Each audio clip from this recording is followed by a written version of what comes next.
एक सेठ जी ने बहुत सारे मंदिर बनवाए लेकिन कभी खुद गए नहीं।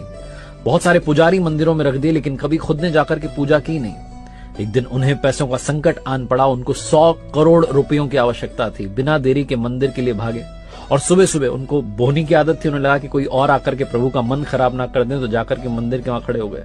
लेकिन जाकर देखते हैं कि एक भिखारी उनसे पहले आकर के खड़ा हुआ है और भिखारी आकर के कह रहा है कि प्रभु 100 रुपयों का इंतजाम करवा देना, मेरी पत्नी बीमार है, कुछ दवा का प्रबंध हो जाता तो पत्नी ठीक हो जाती।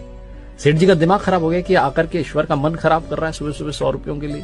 बिना देरी की जेब से निकाल करके 100 रुपए भिखारी को दिए और कहा चलो निकलो। भिखारी ने भगवान को प्रणाम करके कहा क्या बात है, आपने तो पहली बार में ही प्रार्थना स्वीकार ली। और अब सेठ जी का नंबर आया। सेठ जी कहने लगे भगवान 100 करोड़ रुपए का इंतजाम करवा दो, 100 करोड़ रुपए का इंतजाम करवा दो।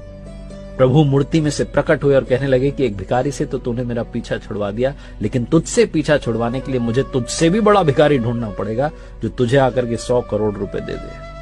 सेठ जी की आंखें भीग गई। उन्होंने कहा प्रभु ये क्या कह रहे हो, आपने इतना बड़ा ताना दिया।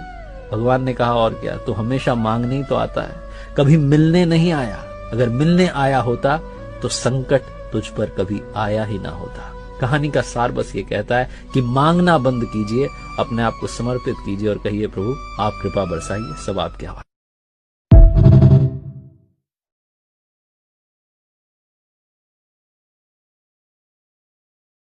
एक सेठ जी ने बहुत सारे मंदिर बनवाए लेकिन कभी खुद गए नहीं। बहुत सारे पुजारी मंदिरों में रख दिए लेकिन कभी खुद ने जाकर के पूजा की नहीं। एक दिन उन्हें पैसों का संकट आन पड़ा। उनको 100 करोड़ रुपयों की आवश्यकता थी। बिना देरी के मंदिर के लिए भागे और सुबह सुबह उनको बोहनी की आदत थी। उन्हें लगा कि कोई और आकर के प्रभु का मन खराब ना कर दें, तो जाकर के मंदिर के वहां खड़े हो गए। लेकिन जाकर देखते हैं कि एक भिखारी उनसे पहले आकर के खड़ा हुआ है और भिखारी आकर के कह रहा है कि प्रभु 100 रुपयों का इंतजाम करवा देना, मेरी पत्नी बीमार है, कुछ दवा का प्रबंध हो जाता तो पत्नी ठीक हो जाती। सेठ जी का दिमाग खराब हो गया कि आकर के ईश्वर का मन खराब कर रहा है सुबह सुबह 100 रुपयों के लिए। बिना देरी की जेब से निकाल करके 100 रुपए भिखारी को दिए और कहा चलो निकलो। भिखारी ने भगवान को प्रणाम करके कहा क्या बात है, आपने तो पहली बार में ही प्रार्थना स्वीकार ली। और अब सेठ जी का नंबर आया। सेठ जी कहने लगे भगवान 100 करोड़ रुपए का इंतजाम करवा दो, 100 करोड़ रुपए का इंतजाम करवा दो।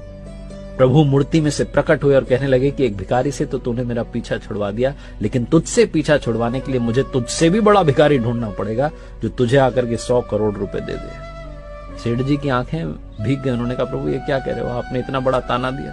भगवान ने कहा और क्या, तू हमेशा मांगने ही तो आता है, कभी मिलने नहीं आया। अगर मिलने आया होता तो संकट तुझ पर कभी आया ही ना होता। कहानी का सार बस ये कहता है कि मांगना बंद कीजिए, अपने आप को समर्पित कीजिए और कहिए प्रभु आप कृपा बरसाइए, सब आपके हवाले।